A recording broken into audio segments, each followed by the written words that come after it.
Hi, pal. This is Tony Lockwood. I am in Cleveland, Ohio, right by the Rock and Roll Hall of Fame, and where the Browns play football, sort of. I'm at CAASE 18. It is co-hosted by Digital Engineering and the NAFENS people, and that's the International Association, of course, for Engineering, Modeling, Analysis, and Simulation Community. And if you're not a part of it, you are a square. I have a very intelligent individual here with me, and I would like you to introduce yourself, your company, and maybe talk a little bit about your product and why simulation, engineers using simulation would find your product and company attractive. Sure. So my name is Phil Kinnane. I come from the company COMSOL. We've been in the field of simulation for the last 20 years and have a flagship product known as COMSOL Multiphysics. In fact, you guys, I'd have to say COMSOL, if you didn't invent the term multiphysics, you certainly got it on the radar and made it known to everybody.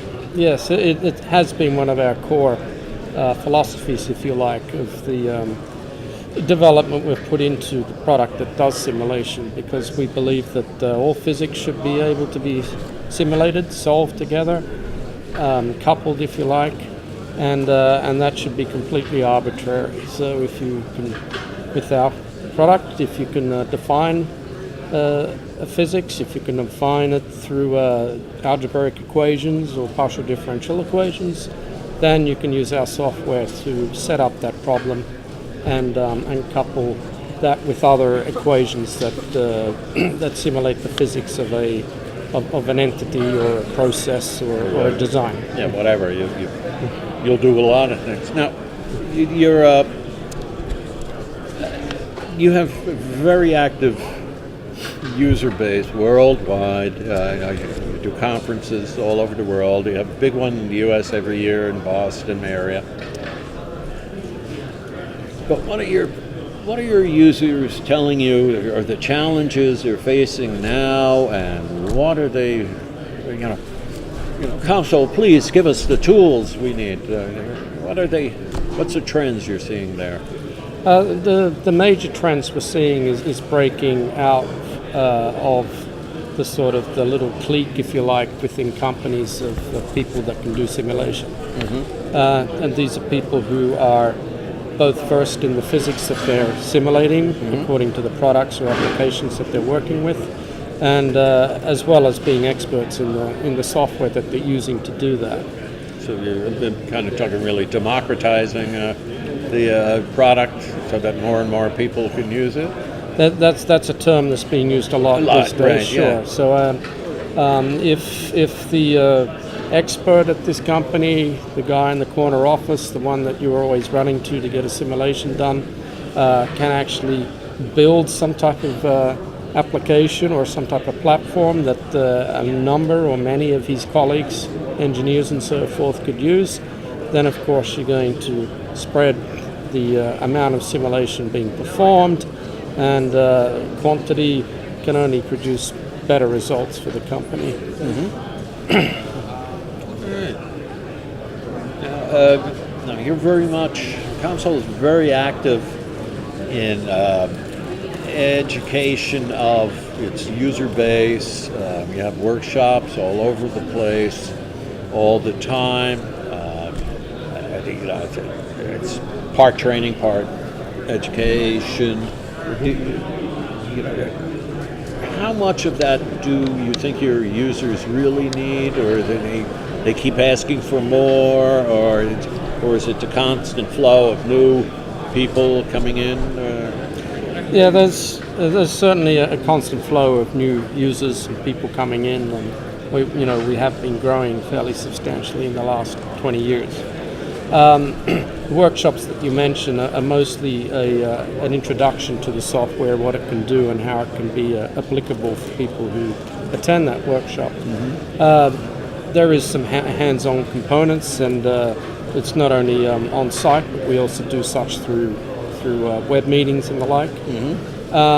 But it's more or less just to give them a feel for the software, so that they themselves can, if they feel that they need the software, can themselves get up and running very quickly.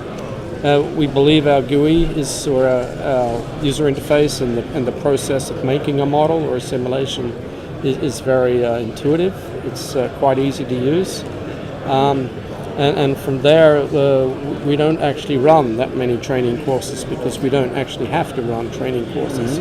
A large majority of our users communicate with us through support, communicate with us through licensing and the like. There isn't so many of them that want to communicate with us to teach them how to use our software.